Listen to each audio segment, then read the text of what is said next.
attention to the destruction of the 3 World Trade Center towers in New York City on September 11th, 2001, and a whole lot more. This is 9/11 Free Fall. Hello everyone, this is Andy Steele. Happy to be back yet again. The guest today is going to be John D. Natale, a former U.S. Marine with an engineering background and an all-around interesting guy to listen to. You won't be disappointed, so stay tuned for that. Now, if you don't know already, 9/11 Free Fall is the show that focuses on 9/11 truth, 9/11 science, and the 9/11 activists alerting the world about the true nature of the crime that we witnessed over 11 years ago. The science proves that the Twin Towers and Building 7 were not brought down like we were told. Those buildings were brought down in a pre-planned controlled demolition, and because of this reality, and the fact that our government unofficials and their lapdogs in the corporate media have actively covered up this evidence, the American people, the people of the world, are now tasked with righting the wrongs of the past 11 years by facing this truth to fix the disastrous path our nation is headed on. The controlled demolition evidence has been demonstrated by a number of scientists and scholars, particularly those people at Architects and Engineers for 9/11 Truth. AE 9/11 Truth is a nonprofit organization operating since 2007, keeping the fire warm on this critical issue. So if you're listening to me right now, you need to open up another tab on your browser and go to ae911truth.org. There you'll not only be able to keep track of that organization's efforts, but you can join the team as one of its volunteers. All right, you don't have to be an architect or an engineer to spread the evidence and lend your talents to this monumental effort, folks. You need only to have fire in your heart and the passion to see justice done for all the people who died on that terrible day. All right, tell your friends about the movie Blueprint for Truth, where Richard Gage spends a few hours breaking down the evidence for you piece by piece. Or tell your friends also about 9/11 explosive evidence, Experts Speak Out. Okay, that's where various experts, people from engineering to physics, even psychology experts, lend their voices to the call for a real investigation into what brought down the Twin Towers and Building 7. Folks, the tools are already made, okay? The infrastructure is already laid for you. Victory can be achieved. We just need strong men and strong women to use those tools and take action. You know, I was having a discussion this morning with somebody, and they told me that the problem seems so big and the degeneration seems to be going so fast that folks just feel powerless and they tune out from the world, all right? You know, they say they worry about basketball or movies or getting that pat on the head at work for cutting a few bucks out of the budget, all right? Most people, you know, they want to do something to expose 9/11 and put this terrible period of American history behind us, but they perceive this system that shields the real perpetrators of 9/11 as some kind of invincible iron wall that they themselves are too small to penetrate. Well, I'm here to tell you folks that it's not really an iron wall, even though I've used that analogy myself in the past. All right, it's more like an inflatable latex wall, and because of that, your actions will have a major impact. All right, have you ever owned an air mattress? I'm asking this to the audience right now. Have you ever owned an air mattress? Okay, because people who have will know exactly what I'm talking about with this. Because the fact is, air mattresses are good, except when they get one tiny little hole in them, then it's over. And again, I'm not talking about a quarter-sized hole or even a dime-sized hole that you can see. I'm talking about that hole you can never find because it's so small. All right, for all practical purposes, it's invisible. All right, the only way you know it's there is because you start waking up on the floor in the morning over a deflated blanket of latex or rubber. All right, you do your best to find the hole and plug it, but it never works. The air finds a way to escape, and from then on, the entire mattress is compromised and it's essentially useless. So some people are stubborn and try to reinflate the mattress each time they use it, but eventually the hole gets bigger and the time the mattress stays inflated decreases until finally it can no longer hold the air in and has to be thrown out. Well, so goes our current situation and the government and media establishment with its cover-up of 9/11, all right? Here they've inflated this post-9/11 world with a lot of hot air about why we need to go to war perpetually, why we need to surrender our rights and destroy everything America is about, but there's a hole in all of this.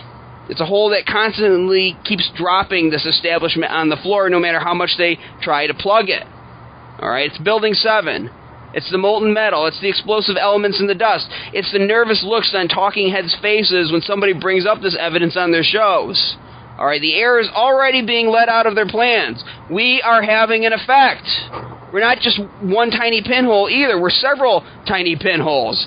And, of course, the nature of tyrants throughout history is to not give up even when their jig is up and their true natures are exposed. So they're constantly reinflating this air mattress with more fear and terror, but people don't trust them anymore. And I'm not talking about the preppy gargoyles and the fake pro-war groups, trying to keep the propaganda going for the Pentagon or the sport jacket cult members that you see behind the neocon candidates at rallies during election time. Those people will follow this empire off a cliff and good riddance when they do. I'm talking about your regular rank-and-file American, people just simply living their lives, not imagining that there's some empire dictating terms upon the rest of the world, but people who simply want to get along and be safe. All right, more and more they don't trust the liars and the criminals who have kept the controlled demolition evidence suppressed. And now because that distrust exists, it's over. We got to keep up the pressure, though, and keep letting the air out of their plans by pushing this issue to the front, and it will tip. We will tip the planet. Okay, some 9/11 related news. Another high-rise caught fire, this one in Chechnya. It was engulfed in flames for hours. Guess what didn't happen? It didn't come falling down like Building 7.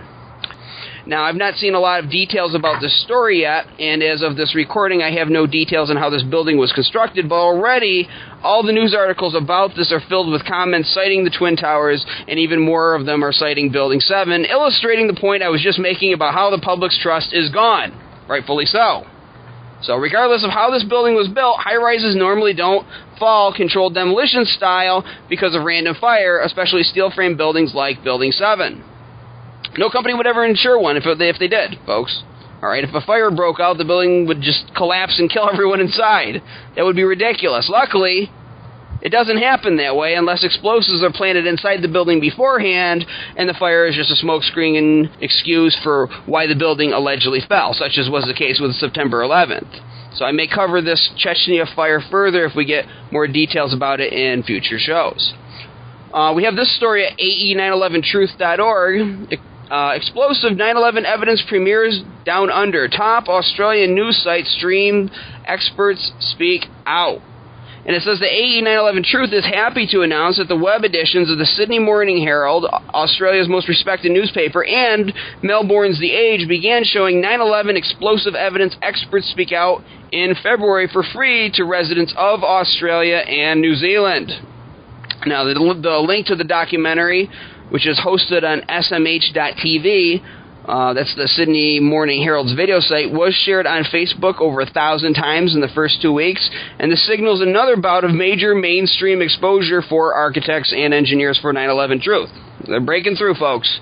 Now, the videos on these sites can be accessed only in Australia and New Zealand, so while you can't view the videos in the U.S., you can still help boost the film's ratings on these sites. All right, you can still give them a 5-star rating, folks. So please do that. Find this article on ae911truth.org and follow the instructions to help get this seen by as many people as possible. And if you want to watch experts speak out, you can find free versions on YouTube, or better yet, go to AE911 Truth store and buy the DVDs. Show your friends and hold public screenings at libraries and public venues. And a quick reminder, Operation Tip the Planet is in play and ongoing. This is the first ever global transmedia 9/11 anniversary event that will include a $200,000 ad campaign to generate significant media coverage and thereby bring attention to the architects and engineers calling for a real investigation into the destruction of the 3 World Trade Center skyscrapers on 9/11. Now, the contest for the ad slogan just wrapped up. The winning slogan will be featured all over the world on billboards and buses and other sorts of public venues. So you can join up to participate in this historical event by going to ae911truth.org. And if you're an architect or an engineer who is aware of this evidence and you haven't signed the petition yet, you need to do so and get your colleagues to do so as well. There's no time to drag your feet on this. Now, I had Laura Cattleman on a few weeks ago to talk about Operation Tip the Planet. You can go to 911freefall.com to hear that interview. Great one there. The banner with Ed Asner on it is in the archive, too, to take you to Operation Tip the Planet's website to find out how you can be a part of this event. Folks, you want to say that you are a part of this event. You don't want to let it pass. Okay, this is the D-Day for 9/11 Truth. Okay, before I introduce the guests, we're going to take our weekly 10 seconds of silence to remember the victims of 9/11 and their families, and all of the people who died in the wars that followed 9/11, both soldier and civilian alike. So we're going to take those 10 seconds now.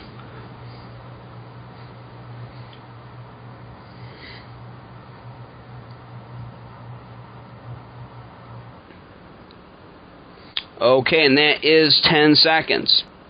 I also want to remind our audience, because we haven't done it in a while now, since we had our Olivier on the show many weeks ago to talk about Operation Terror, this is a movie that you need to see. Now, if you go to 911freefall.com, you're going to see over there on the left-hand side we have a banner now that connects you right to the webpage for the film Operation Terror. And if you haven't heard of Operation Terror before, then you need to go to a Google search right now and type that name in, Operation Terror. And what it does is it basically gives you an alternative version of the 9/11 story in a fictional format.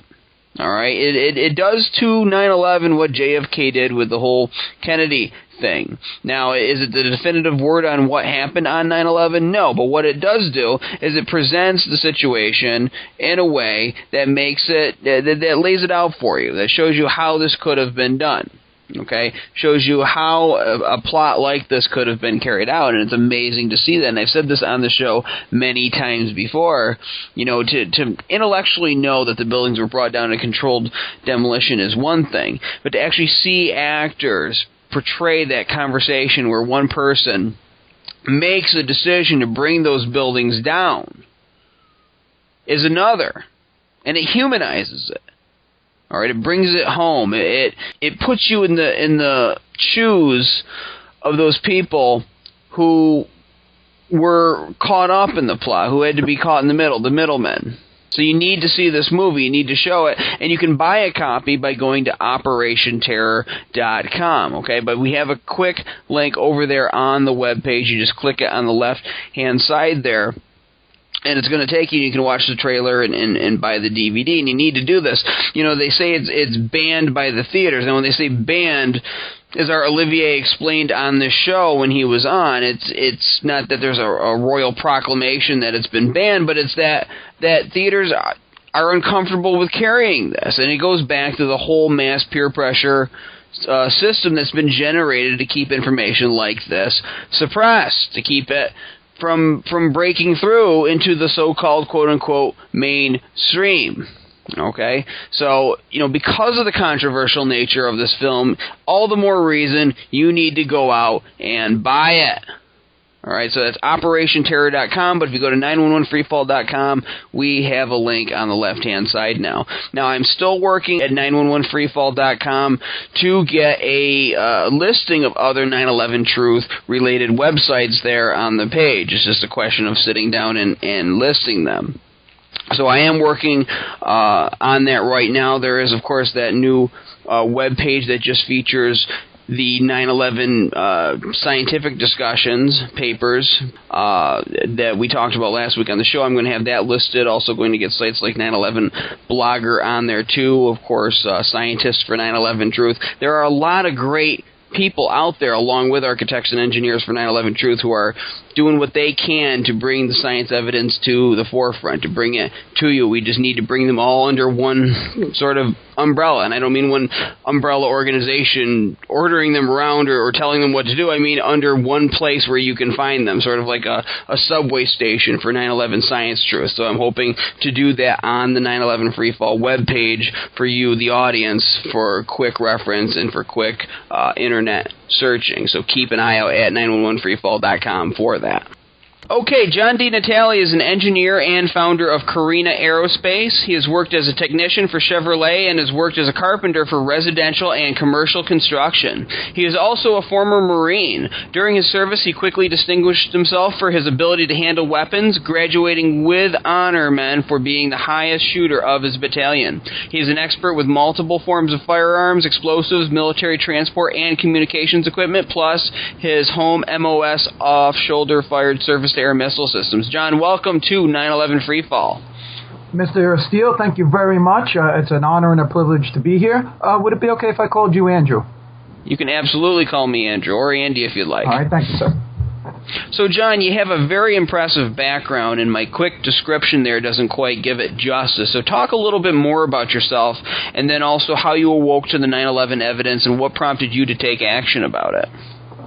Sure, thank you. I'm one of those kids that took apart everything in the house, literally. The family car, the Victrola, the radios, the TVs, anything that had functioning parts inside, it basically got disassembled at some point in my home when I was a kid. So it was always my second nature to be inquisitive and to have an analytical point of view and concept and trying to figure out how things work. So it was natural that I got drawn to engineering when I got older. I had started my engineering education before I'd gone in the military, but I found that it was, number one, very expensive, and number two, I wasn't getting the results I wanted because I kind of lacked discipline. You know, there I am, 19-year-old kid, 20-year-old kid, and what do you want to do? You want to go on dates, you want to go party, you want to go have fun.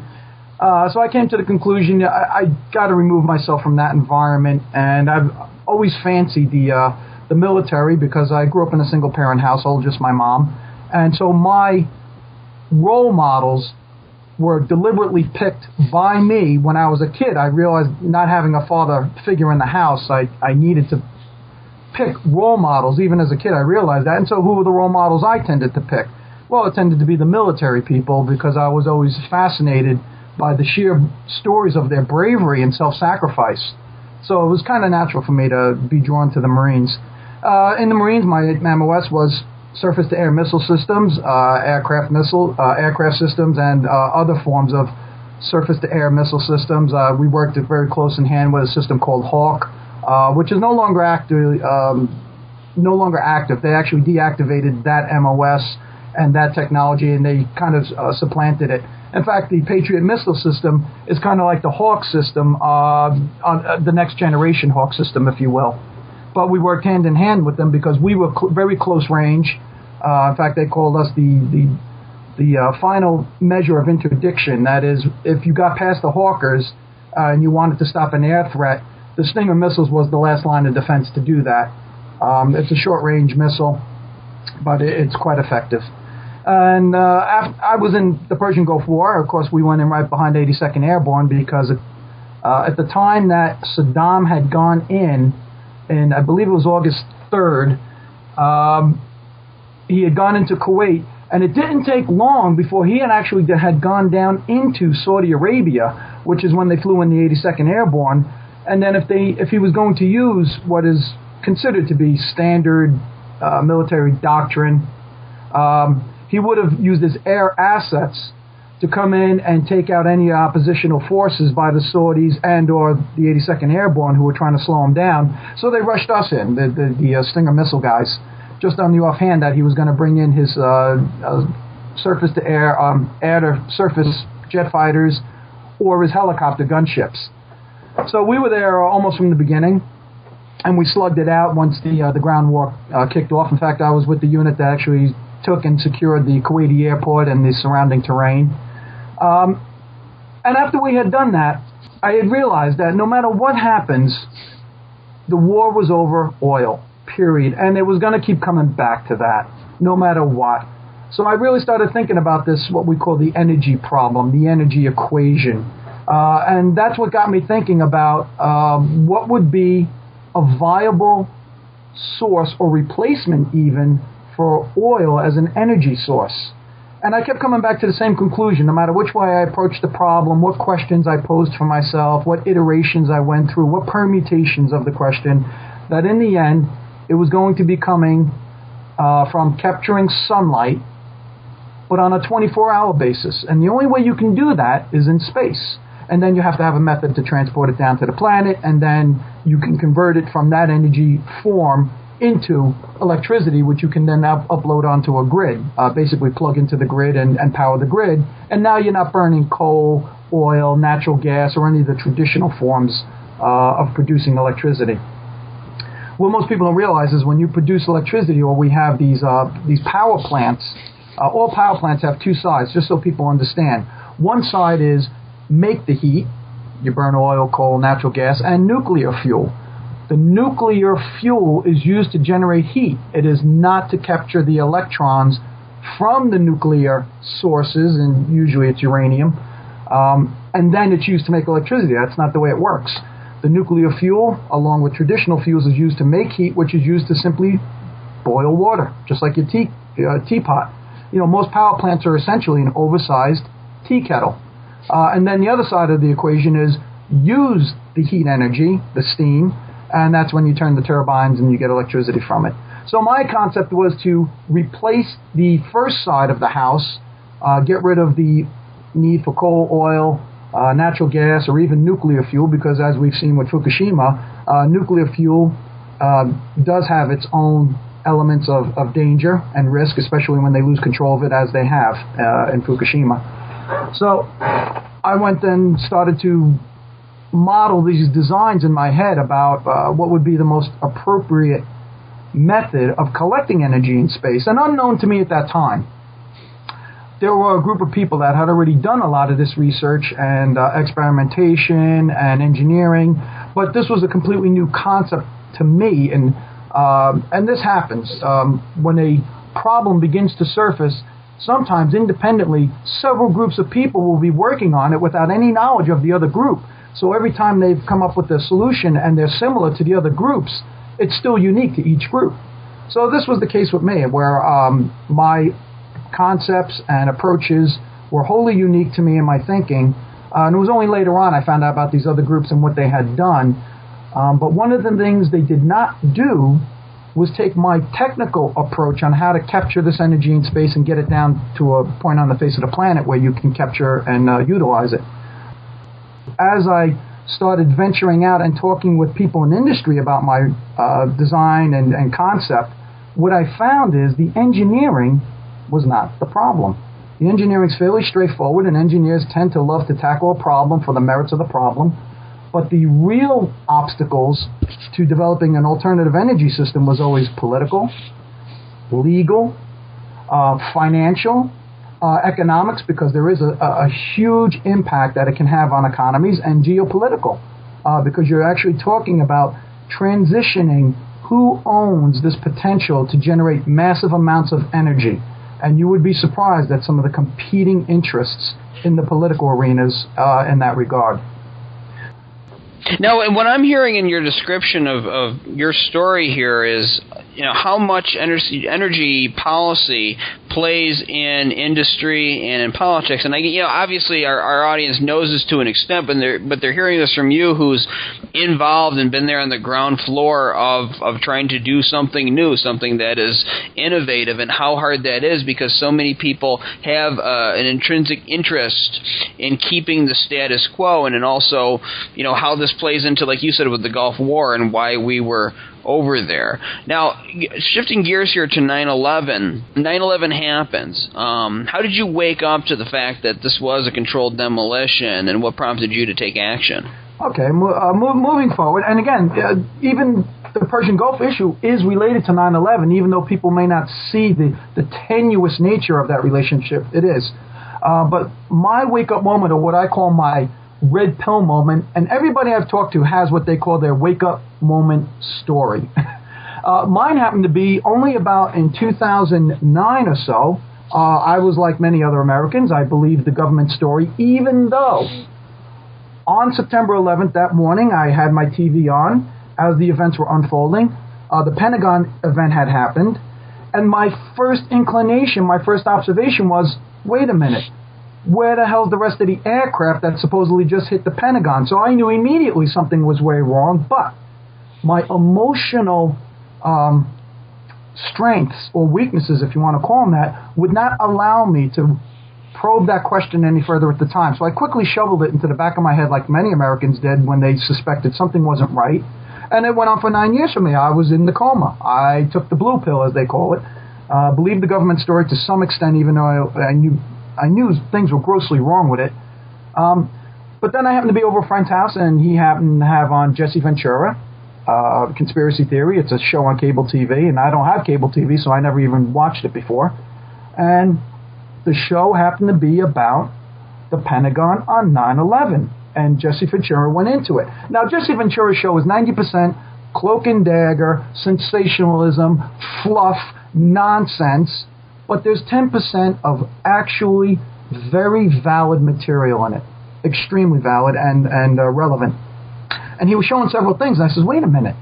My MOS when I was in the military was aircrafts and missile systems. And I'm looking at the nature of the damage that was inflicted on the Pentagon and what the government story was, and I says, no, that's physically impossible. That can't even begin to occur, according to what the government just said. So that started me right there into research.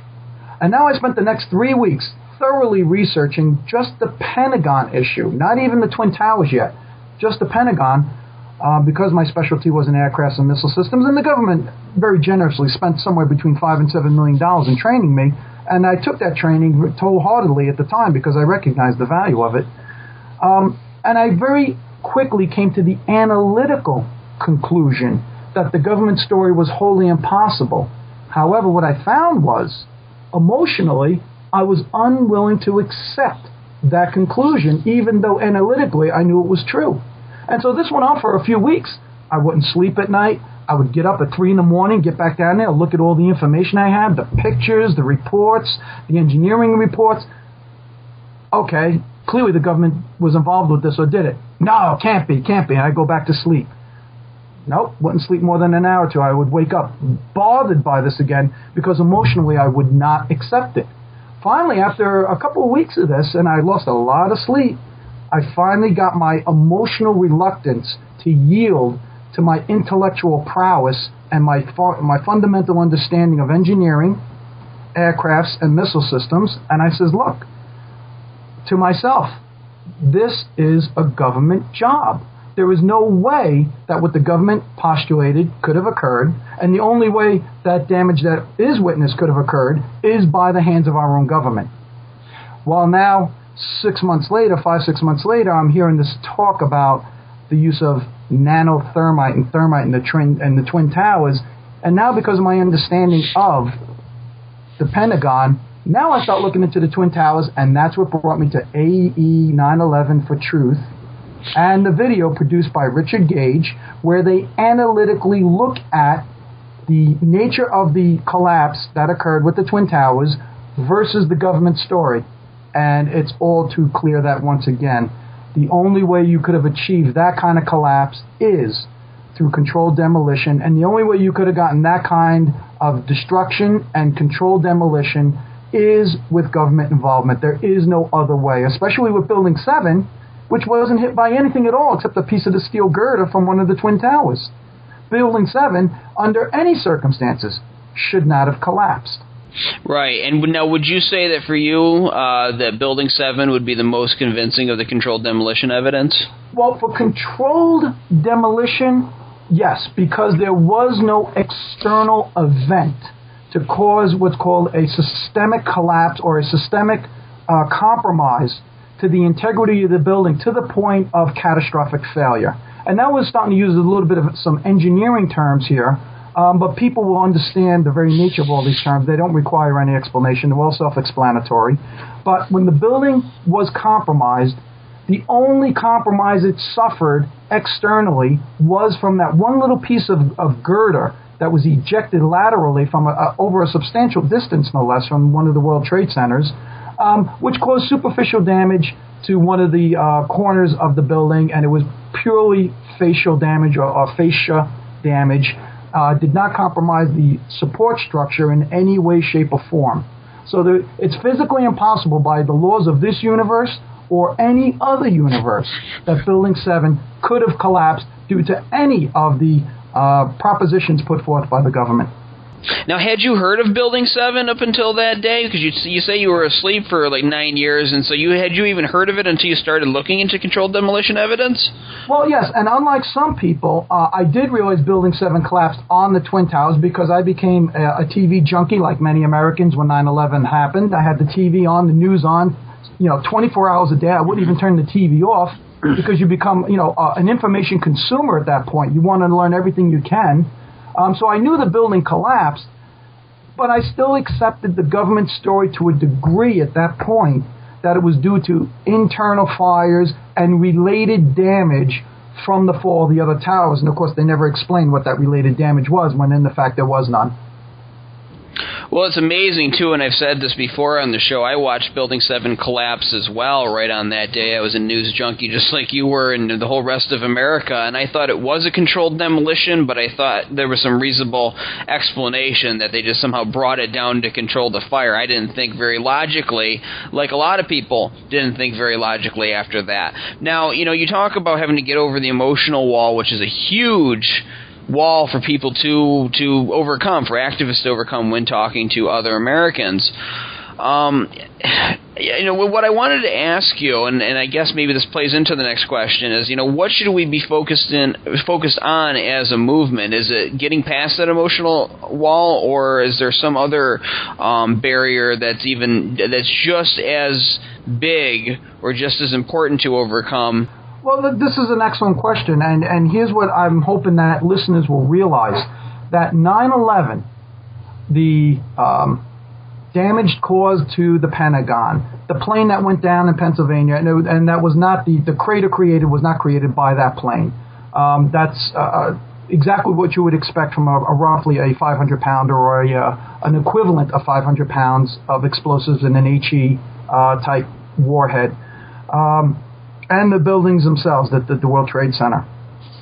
They themselves were not the end objective of a lot of sophisticated planning, if we are willing to accept that 9/11 was perpetrated by our government to some degree, if not wholly, or in conjunction with other governments, and it has been suggested that Israel's Mossad is involved.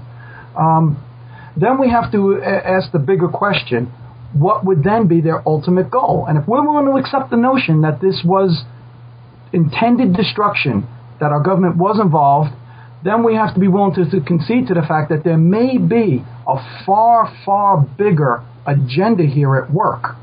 And now, allow me to address your question in one slight indirect way, but it's a great analogy, and I always talk about this. I use the story of the Titanic, where when the Titanic first struck the iceberg and it actually started sinking, most of the crew, that is the crew of the ship and the passengers, emotionally refused to accept the potential that this huge hulking piece of steel could sink.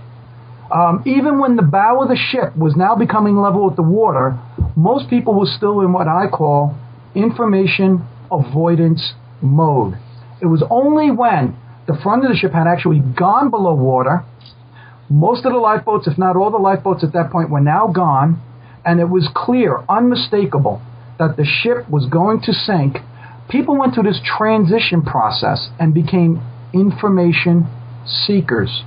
And this is what we're seeing in America right now. People are realizing that maybe there is a bigger political agenda here starting to materialize, and that they are now in this transition process of information avoiders. That is, yeah, I know there was something wrong about 9/11, but I'm not willing to question it. They are now in the transition process to starting to demand answers and seeking information about what was wrong about 9/11. And if that's true, why would they do that? Well, now they're asking the bigger question. What is the bigger political agenda here? And 9/11 was not the end of a lot of sophisticated planning. It was the opening of a bigger transition, or the next evolution in this larger political scheme. So, yes, how do we wake people up? Well, first off, people are waking up on their own, and as I said, they're moving into this information seeker mode. So what I do is I will politely direct them, number one, to AE 9/11 for Truth on AE911truth.org, and Mr. Gage offers the video, the 2-hour video, detailing the technical impossibility of the government story and showing you the inconsistencies between the government story and what was observed with the Twin Towers. And this becomes your first step. This becomes your toehold in reality, because you have to step out of the false reality created by the government's ministry arm of propaganda, we call the mainstream media, because they are the ones that are constantly promoting and trying to reinforce the government's version of what happened on 9/11. when it's completely false. It's a complete lie. So people got to step out of what I call the matrix, and they've got to step into reality, but you've got to give them something to grab onto. You have to give them first the intellectual or the analytical tools to do so. And the best way to do that is to rely on something that cannot be disputed, which is the science behind what brought down Building 7, what brought down Trade Centers 1 and 2, because that science is irrefutable. And once they do that and they bring themselves to that emotional wall, they have a tough battle now. They have to figure a way around the wall, over the wall, through the wall. Some way they've got to dominate their own reluctance, their own emotional reluctance to accept the possibility that the government actually perpetrated 9/11. And that's a very tough thing, because now we're talking about psychology. We're not talking about science anymore, hard science. We're talking about people's emotional resistance to acknowledging uncomfortable truths. Right, and what you're describing with the Titanic in that comparison there is actually what's classified as a normalcy bias. And to steal the definition here from Wikipedia, I'll read it. The normalcy bias refers to a mental state people enter when facing a disaster. It causes people to underestimate both the possibility of a disaster occurring and its possible effects. This often results in situations where people fail to adequately prepare for a disaster, and on a larger scale, the failure of governments to include the populace in its disaster preparations. But, to look at this beyond just a disaster or a sinking ship or an exploding volcano, the disaster we're facing here is an obvious hoax that's been perpetrated on the people. Now, just to clarify, AE 9/11 Truth doesn't get into blaming any particular party. It just sticks to the science. We're talking here on 9/11 Freefall as Andy and John here, but obviously when you look at the implications of this evidence, the most obvious answer is that there's some form of government complicity, and when you watch the cover-up for 11 years afterwards of this evidence, it becomes very clear to anyone with any common sense. So the disaster the American people are facing, the sinking Titanic that the American people are facing, is this obvious false flag that was carried out against us, and how do we deal with this? And I say this, because I almost feel sorry for my fellow man and my fellow American, even the ones that viciously attack us when we talk about science, because we're facing a situation that no American has ever had to deal with before. And I'm not saying that there's never been false flags before in history, but to have one so in your face when they bring down Building 7 at 5:20 p.m. and with that clear blue sky over it, and it's such an obvious controlled demolition, and such just the arrogance of doing that the American people have to face this evidence, but they don't know what to do about it. And so what would you say to somebody, we talk about the emotional barriers, but just the people who say, well, a government would never, ever do that to its people. I know that George Bush represented some kind of corporate villainy, some kind of opportunistic political agenda, and maybe there was opportunism practiced after 9/11, but do you think that he would be responsible? And it's not just him, obviously. He's just, a guy filling an office. It's the people in his cabinet and a small cadre that took power at that time. But do you think that our government officials would be responsible for killing 3,000 people? I mean, what do you say to that to get over that idea that this can't happen here in America? Well, again, this is another excellent question, because what I have found in my self-proclaimed campaign now, which is trying to wake Americans up, I basically found that there's three categories of people.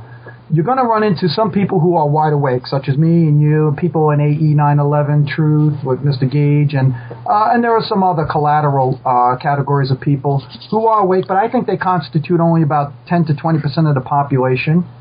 Then you've got the what I would call the lower 10 to 20% of the population, and these are people, I don't care what argument you present, how sound it is, how rational, they will never, ever acquiesce to the truth. They are deeply stuck in the matrix. Some of them are there only because they refuse to have to acknowledge an uncomfortable truth, because that may require them to act in a manner that is contrary to what they're doing right now and in conflict with their government-paid job or their method of production. Somehow it may come in conflict. So just for that fact, some people will refuse to acknowledge it because it would cause them to come into a situation where their livelihood becomes endangered. But other people, they just won't accept it no matter what. It doesn't matter. And then there's a wide swath of people right now in the middle. And this is the group I'm talking about. People who are realizing things are not right. They're starting to become information seekers. They're in this transition process. So the question is, how do we reach that group? Forget the bottom 10% or 20%, the hardcore deniers. You will never, ever transition them, so don't waste your time on them. The question is, how do we wake up the people to get past their emotional barrier that are in this transition process or going into it? And that's a tough one. It's got to be taken on, I think, an individual basis. You got to find out, what is it that they do know? What is it that is causing them to question the government story to begin with? Because that becomes your point of entry and your point of expansion. You want to expand from their suspicions, not yours. And then from that, you can start giving them avenues or locations or information sources that they can do a little research on their own. Because when people start researching it on their own, that's when it becomes valid, stringent, and has a much deeper impact on them than me and you just sitting there trying to talk it into their head. You're right about that. What I've found, for doing this for as long as I have, is that there's two different levels of awakening. There's the people who are awake and say, yeah, it looks like it was a controlled demolition, damn. And then there's the people who say, it looks like it was a controlled demolition, we got to do something about that. And it's almost like there's two levels of cuts there before you actually make the team and do a radio show or join AE 9/11 Truth. And it doesn't happen within AE 9/11 Truth or any kind of judges of people. It happens within people themselves. So this leads to my next question. Do you think, just from all you've experienced and from people you know and talk to, do you think the American public has it in themselves not only to face this truth and acknowledge it, but to actually say, okay, I have a responsibility here to at least do something about it, whatever it is, to speak out and join the Army, bringing the truth to light? I think there is a percentage of it, and in all honesty, I have no scientific basis to give you a number for that percentage, but let's just say it's 25%, 30%. You got to realize the people that fought in the Revolutionary War, which was to break away from a political agenda to enslave them, basically, to leave them subservient to the banking system of that time. Out of that, only 5% of the population were actual fighters. So you don't need extraordinary numbers to win the battle, but you do need a dedicated percentage, and it doesn't have to be a big percentage, but a dedicated percentage that will not accept any other outcome than to get the truth exposed and to bring about the types of changes that are needed for everybody's own welfare and safeguarding of their future. It's a tough thing to do. Many people want to do something, but they have no idea what. There are government agencies out there that pay for groups of people to present themselves as the organization to join, to work with, because they're going to bring in changes for greater integrity into the government systems. Meanwhile, they are simply what we call shill organizations. And they become the false prophets, the false saviors. And what they do is they detract and waste people's energies, time and money, so that they can't actually work on a legitimate solution that would actually bring about the kind of change that is necessary to save this country. Because right now this country is on a crash course. There is no ifs, ands, or buts about it. It's a 100% mathematical certainty at this point that we are going to have an economic collapse or an economic upheaval, whatever you want to call it, and that there is a political agenda afoot for this government to grow disproportionately out of control to the confines of the Constitution. Right, and we're seeing it happen right now, right in front of us. So anybody that, was giggling, say, years ago, they're not giggling as much right now. But to focus on outreach, and you yourself, you're a former military veteran, you're a combat veteran, you were in the Gulf War, you're a Marine. We had Joe Camera on last week, who's a military vet, to talk about veteran outreach. And of course, you're on the police outreach team with me for AE 9/11 Truth. How important, in your opinion, is it to get this information to police and military and focus on that group with this evidence? Well, it's extremely important because they're the people with the guns. That's the people you want to reach. Those are going to be the people that this treasonous federal government, and I don't use that term lightly, and I don't even like the fact that I have the justification to say it. I really don't.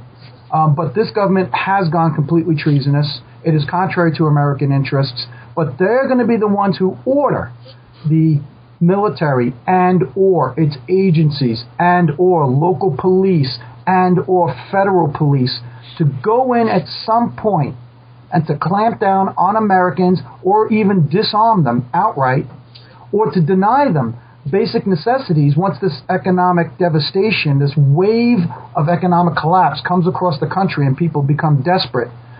This government is going to order those people to uphold its political agenda rather than safeguard the welfare of the citizens of this country. And so it's very important that we reach the police so that they can decide for themselves what side of the line of tyranny do they want to stand on. Do they wish to support tyranny or do they wish to defeat it? Because in the end, it will come down to one of those two options. That is it. There is no middle ground that will occur once that process is initiated. I agree with you completely, and it brings us back to something I've said on this show before about the reason for doing this kind of outreach and focusing on this issue with 9/11 Truth. Years ago when I first started talking about this and speaking out, and I was invited onto some neocon show, just basically so he could insult me for a half hour. I came to find out quick. One thing that he kind of said to me in this slithering Jungle Book snake voice was. You will never get, even if you're right, you will never get a confession from Dick Cheney or George Bush that they carried out 9/11. And regardless of whether he's right or not, whether or not we're going to get a confession, it's not about getting a confession and having 9/11 was an inside job slapped on a headline of the New York Times one morning.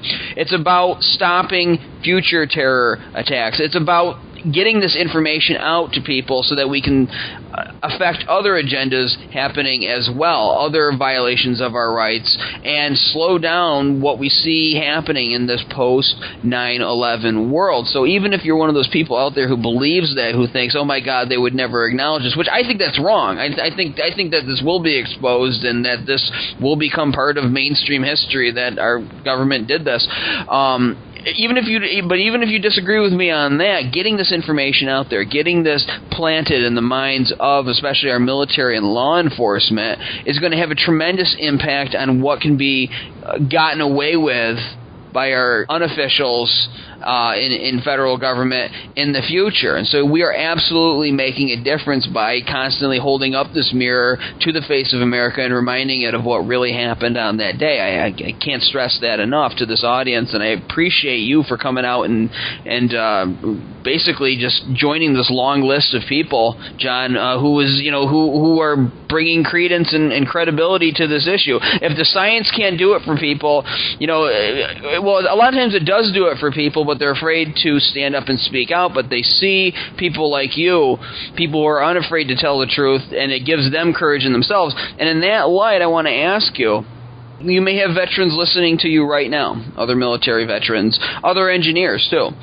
What would you have to say to these people in particular, the veterans and other engineering professionals, about this issue and about looking into it further?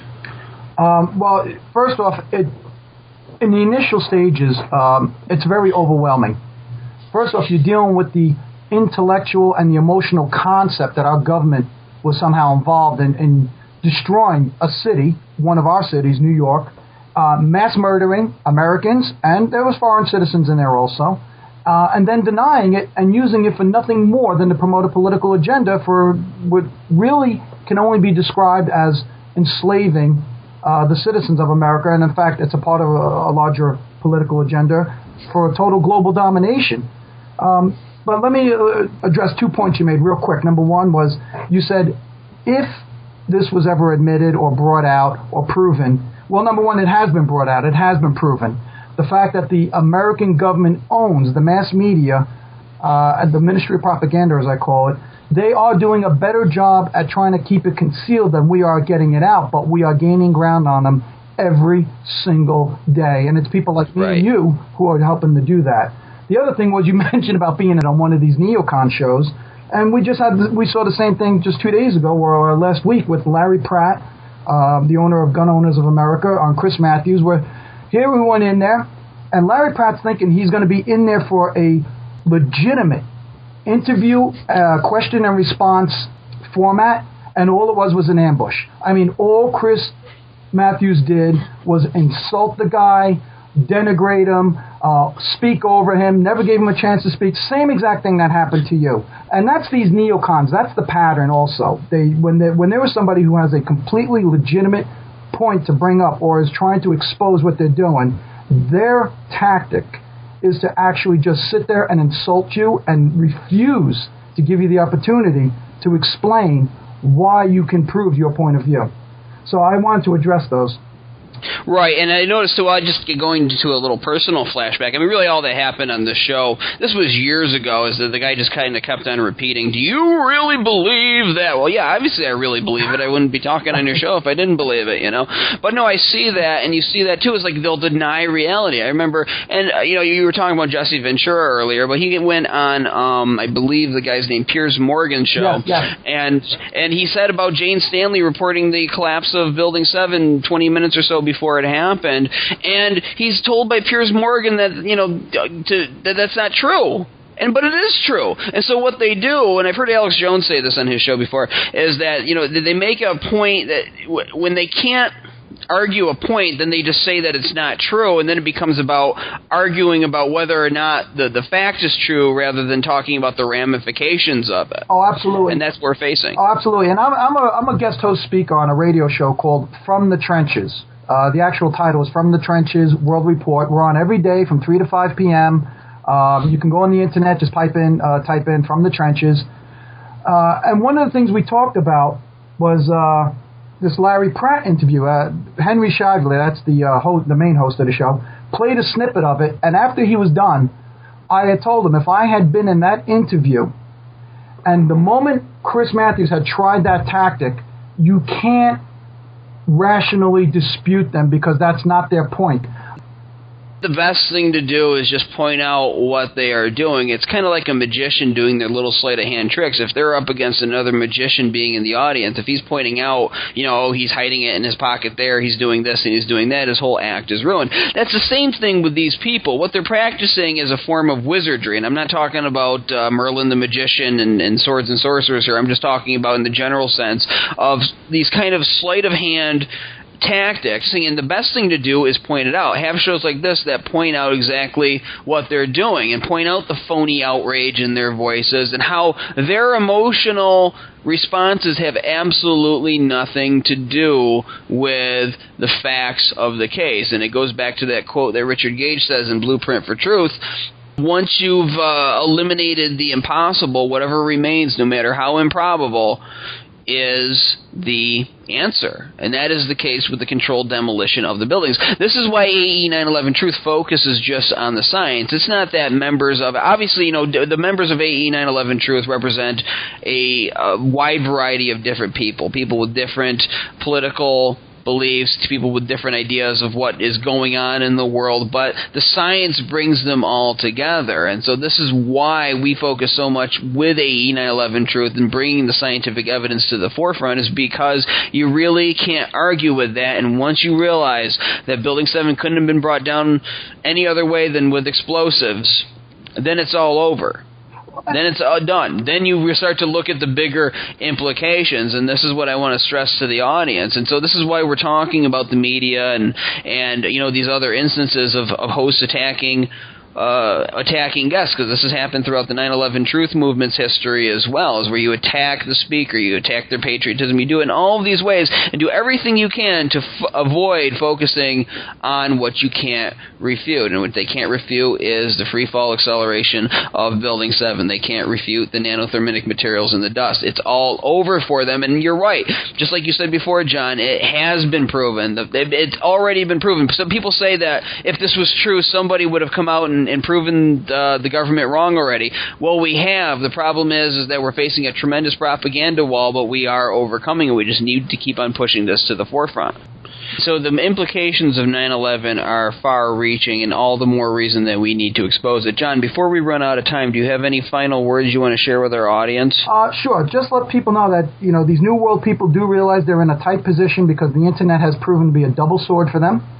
Number two, there are 4 clocks running against them. Number one, people are waking up en masse now. They don't like that. Number two, the global financial system's about to implode. Number three, we've got World War III ready to break out on 3 fronts.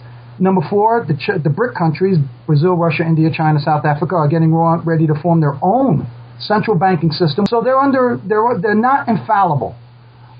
They can be taken down, and it's up to people like me and you to keep pushing this information out there, trying to wake up the masses, because at some point the masses will reach critical point where we can maybe get that indictment. Maybe we can get this back into a court system, even though it's completely debased right now. Maybe even into a regular newspaper, but certainly we have no options. We can't stop trying, and people waking up need to understand it's a tough slugfest, but what's your option? If you give in, they win. Right, and it's like it's like that classic video constitution class says, where do you draw the line? And in my own opinion, you draw the line where they bring down buildings in the middle of New York City and then tell you that that what you witnessed wasn't true, that you can't believe your own eyes, that they take away your intellectual freedom to use your own common sense, and that is where the line is drawn for me. And we need to stand up and speak out because people died that day and their deaths need to be avenged. John, I want to thank you for coming on 9/11 Freefall. Folks, you can listen to the show every Thursday night at 10 o'clock Eastern, 7 o'clock Pacific. This is Andy Steele saying have a great week and good luck.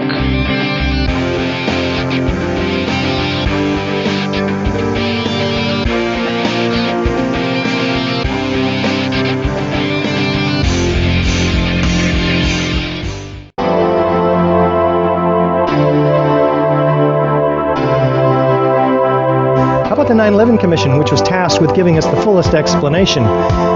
No, not one sentence in the 571 pages of the 9/11 Commission report even mentions the destruction of World Trade Center 7. Is this one of the reasons, perhaps, that Senator Max Klingland resigns from the commission, citing it's a national scandal? The investigation is compromised. How about expert corroboration? How about Danny Jawenko, 27-year controlled demolitions expert? It starts from below. They've simply blown away the columns. It's controlled demolition. A team of experts did this. It's professional work, without a doubt. How about Hugo Bachmann, Professor Emeritus, Chairman, Department of Structural Dynamics at Earthquake Engineering, Swiss Federal Institute of Technology? In my opinion, the building, World Trade Center 7, was with great probability professionally demolished.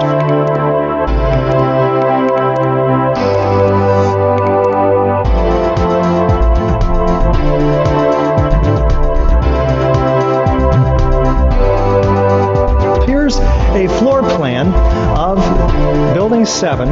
Now, to bring a building smoothly, symmetrically into its own footprint without falling over, what we have to do is remove the core columns, because what we want to do is bring the outside of the building in on itself. Now, this involves a high degree of precision that fire is not capable of, being an organic process.